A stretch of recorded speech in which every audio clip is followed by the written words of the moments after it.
제발등 찍는 국민의힘 이준석, 김기현 대표님 감사합니다. 이재명의 토건투기, 전쟁, 30년사, 1, 서전, 2002년경 분당 파크뷰티크 분양 사건으로 알려진 분당구 정자동 용도 변경 부패 사건이 있었습니다. 미분양 토지 용도 변경과 주상복합 분양 사업인데 추산 개발이익이 수조 원이었습니다. 수년간 반대운동을 하던 저는 정치권과 결탁한 토건 세력이 PF로 돈 한 푼 없이 초대규모 불로소득을 얻는 것을 알았습니다. 그들의 반격은 상상 초월이었습니다. 처음에는 반대운동에서 손 떼라며 20억 원을 주겠다고 회유했습니다. 거절하자 살해 위협을 했습니다. 경찰서 허가를 얻어 유견발 가스총을 양복 뒷주머니에 차고 다녔습니다. 초등생 아들들에 대한 테러 납치 협박도 이어졌습니다. 나중에는 폐류나 돈벌레로 음해하는 유인물 수십만 장을 신문삽지로 뿌리고 제 사무실 앞에서 집회를 했습니다. 수년간 추적해서 손해배상 판결을 받고 1년 6개월 징역 등 형사처벌을 했습니다. 마지막에는 검찰이 나서 PD의 검사 사칭 취지를 도왔다는 해괴한 죄명으로 저를 구속했고 저는 전과자가 되었습니다. 이 사건을 겪은 후 2004년 늦학기로 대학원에 진학해 토건 비리와 부정부패를 연구했습니다. 당시 쓴 논문이 지방정부의 부정부패 극복 방안 연구입니다. 이 논문은 인용 표시 미비로 표절 논란이 생겨 제가 표절을 인정하고 학위를 반납했습니다. 2. 개발이익 환수 작전의 시작. 2010년 성남시장 당선 후 개발이익 환수를 기획하여 취임 1주년 기자회견에서 개발이익 환수 자주재원 1조 원 확보 계획을 발표했습니다. 2018년 3월 퇴임 당시 7,000억 원 이상을 확보해 수천억대 성남시 빚 청산과 시민복지, 본시가지 공원 등 기반시설에 사용했습니다. 3. 첫 위례 신도시 분양 사업 실패. 첫 사업은 위례 신도시 아파트 분양이었습니다.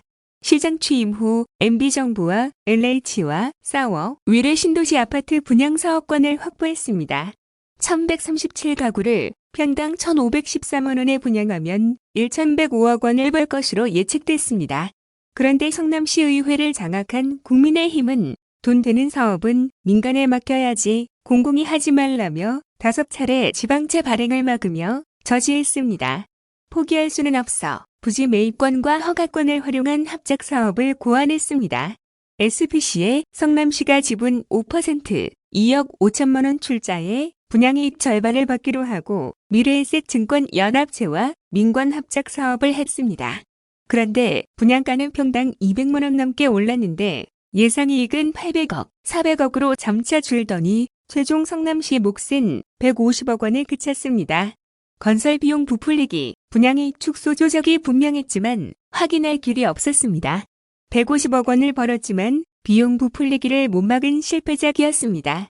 3. 두 번째 대장동 사업 대성공. 두 번째 사업이 대장동 개발입니다. 당초에는 개발이익 100% 환수하는 공공개발이 목적이었지만 공공개발 막는 국민의힘의 박근혜 정부 경기지사 성남시의회의 반대와 저지를 뚫을 수가 없었습니다. 공공개발 막혔다고 그들 의도대로 민간 개발을 허용할 수는 없어 개발이익 일부라도 회수하려고 민관 공동개발을 시작했습니다. 민간 자본으로 개발하되 위례 신도시의 실패를 반복하지 않고 비용 부풀리기, 공직자 매수를 막기 위해 새로 설계했습니다. 공익 환수 설계의 핵심 내용은 다음과 같습니다. 1. 성남시 몫은 비율 아닌 금액으로 사전 확정, 비용 부풀리기, 공직자 매수 예방, 적자 흑자 관계없이 성남시 몫 무조건 보장. 2. 성남시 몫인 1공단 공원화는 사업 종료 전선, 집행, 먹튀 방지. 적자 이유 이행 거부, 예방. 3. 부재 소화비와 재소 전화해 부단결 부금지 위반, 무효 추정 못하게, 먹튀 방지. 4. 민간 사업자는 금융기관으로 제한, 자금 부족에 의한 사업 불확실성 제거. 5. 민간 참여자는 반드시 공개 경쟁으로 선정 부정결탁 방지, 성남시 몫 최대화. 6. 도시공사의 SPC 의결권 과반수 확보, 민간 사업자 전횡 방지. 7. 뇌물 제공 시 개발이익 박탈하는 청렴사약 요구 부정부패 봉쇄, 공직자 오염 방지. 이를 토대로 성남도시개발공사는 공모안을 만들어 한 달 넘게 장기간 입찰 공고했고 세계 금융기관 컨소시엄이 경쟁을 했는데 이 중 가장 큰 이익을 확실하게 제공하는 하나은행 컨소시엄이 선정되었습니다. 성남시는 2,500억 원의 본시가지 1공단 공원화에 더해 임대주택 용지, 무상 제공과 현금 1,822억 원을 선택할 권리를 확보했습니다. 1,822억 원은 상한이 아니라 임대부지 가격이 하락할 때 받는 현금액 상한액임. 성남시는 이 부지를 LH에 팔아 8억 많은 1,830억 원 취득했습니다. 당시 민간업자 예상이익은 1,800억 원으로 투자금 1조 5천억 원에 비해 크지 않았고 성남시는 1공단 공원화 비용과 토지를 합한 4,400억 원을 사전 확정해 예상 개발이익의 70%를 확보했습니다. 사업자 선정 당시 부동산 경기는 최악이었는데 2017년 부동산 시장 호전 기미가 보이자 저는 개발이익 추가 환수를 결정했습니다. 2017년 8월 반경인가 조건에 1,120억 원 상당 사업비를 추가 부담시켰는데 민간업자들을 저를 공산당 같다고 비난했습니다. 개발이익을 더 환수 못했다고 배임이라는 주장이 있는데 어불성설이고 직권남용이나 갑질로 비난하면 차라리 이해하겠습니다. 법률과 제도의 한계 내에서 시장 권한을 최대한 행사하고 30년 법률 지식과 토건투기 기법, 대학원 연구 결과, 위례 신도시 실패 경험을 활용해 성남시가 최대의 개발이익을 완벽하게 확보할 방안을 설계했습니다. 대장동 개발 사업은 개발이익의 70%를 환수한 모범 사례입니다. 중앙정부나 지방정부가 법정 환수 외에 개발이익을 이만큼 추가 환수한 사례는 없습니다. 배임이라고요? 국힘 요구대로 민간 개발했으면 성남시 목소 1,503억 원도 국힘과 퇴권 세력 입에 들어갔을 것입니다. 개발이익 70% 환수한 제가 배임이면 민간 개발 허가해주고 1%도 환수 못한 전국의 대다수의 인허가권자는 대체 무슨 죄입니까? 민간업자 몫이 많다고요? 그건 예상 못한 집값 폭등 때문입니다. 2018년 이후 정책 실패로 집값이 솟아 민간 사업자 이익이 1,800억 원에서 4천억 원대로 늘어난 것입니다. 2018년 3월 시장을 사퇴한 저는 그 이후 집값 상승에 대비한 분양가 통제, 개발이익 추가 환수 권한이 없습니다. 저는 노스트라다무스가 아니어서 수년 후 집값이 오를지 내릴지 몰랐습니다.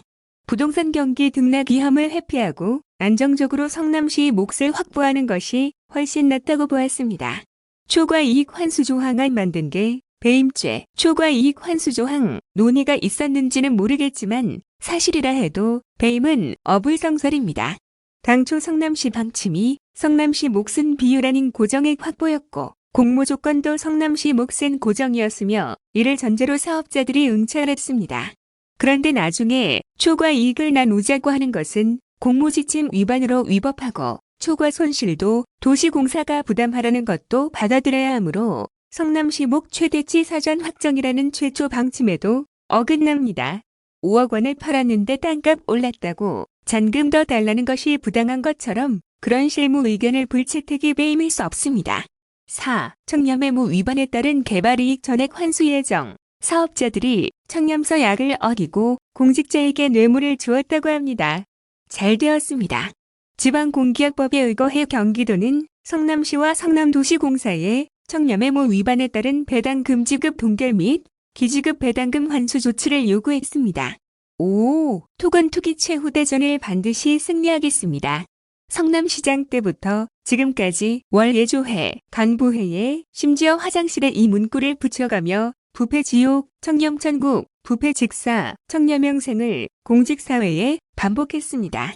공직자는 어항속 금붕어라고 생각하고 문제될 행동은 숨길 것이 아니라 아예 하지 말라고 강조했습니다. 제가 형님과 갈등을 겪은 것도 친인척 시정 개입의 마지막 불행을 막으려다 충돌했기 때문입니다. 개발이익 독식을 막으려 혼신을 다했지만 제도의 한계와 국힘의 방해로 역부족이었습니다. 부하 공직자가 마귀에 오염되지 않도록 살피고 또 살폈지만 부족했습니다. 어떤 이유든 개발이익 불완전 환수로 국민께 상심 드린 점을 정치인의 한 사람으로서 사과드립니다.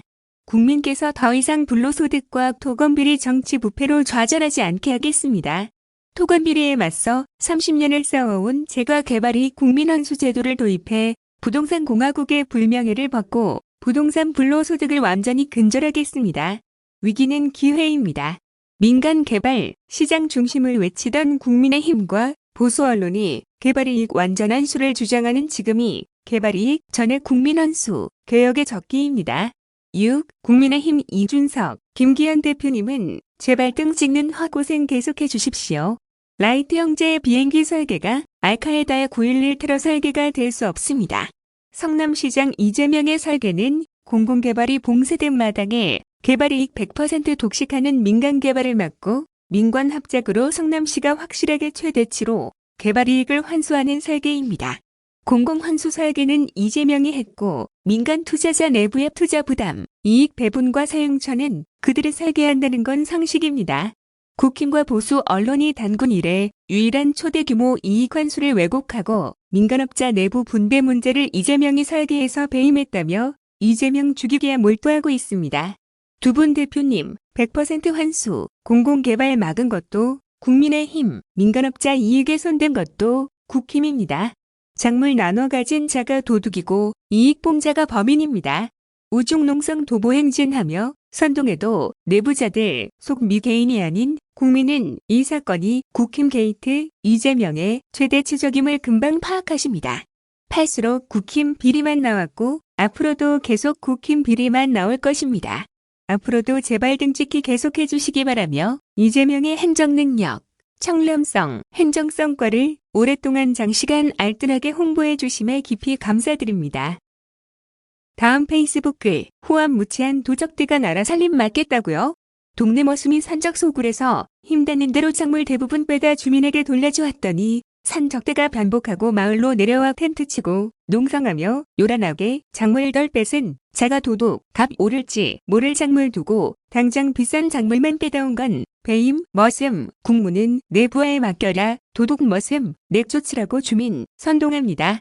그들이 쓰는 물건이 모두 마을 주민이 도둑 맞고 뺏긴 것인데도 뻔뻔하게 도둑 잡으라 외치고 있습니다. 기막힌 일이지만 이때가 바로 일망타진 기회입니다. 마침 내일이 포도대장 뽑는 날입니다. 다음 페이스북 글, 생애 첫 노동의 결과가 죽음이 되지 않기를. 연소자 근로는 특별한 보호를 받는다. 대한민국 헌법 제32조 5항에도 담긴 당연한 상식이 다시금 무너졌습니다. 생애 첫 노동의 결과가 부상이거나 죽음이 되지 않기를. 40년이 지난 지금에도 소년공 이재명의 서름이 여전히 반복되고 있습니다.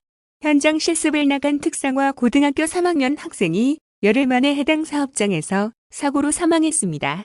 노동자의 신분도 아닌 교육받는 학생의 신분임에도 잠수 장비를 착용하고 해조리와 조개류를 제거하는 위험천만한 일이 맡겨졌습니다. 관광객 안내 업무가 담긴 현장 실습 계획서는 그저 명분에 불과했고 안전을 위한 2인 1조 작업 수칙조차 지켜지지 않았습니다. 경기도에서 청소년 노동인권 교육을 실시하는 이유입니다. 노동인권 교육은 열악한 노동 환경에 놓인 청소년들에게 쥐어줄 최소한의 무기입니다. 올해도 10만여 명의 학생들을 대상으로 온 힘을 다해 교육을 지원하고 있지만 한계가 있습니다. 이제 우리 정규 교육 과정에 포함시켜 어디서 일하든 당당히 권리를 주장할 수 있는 환경을 만들어내겠습니다. 물론 교육만으로 문제가 해결되진 않습니다. 현장 교육이라는 취지로 시작된 현장 실습생 제도가 실제로는 저임금 고위험 노동자 양성소로 작동하고 있는 건 아닌지 다시 점검해야 합니다. 학교는 교육기관으로서의 책임을, 해당 기업과 노동부는 관리기관으로서의 책임을 다하도록 말입니다. 국가가 주권자를 지키는 일을 포기하면 다른 개혁이 가능할 리 없습니다.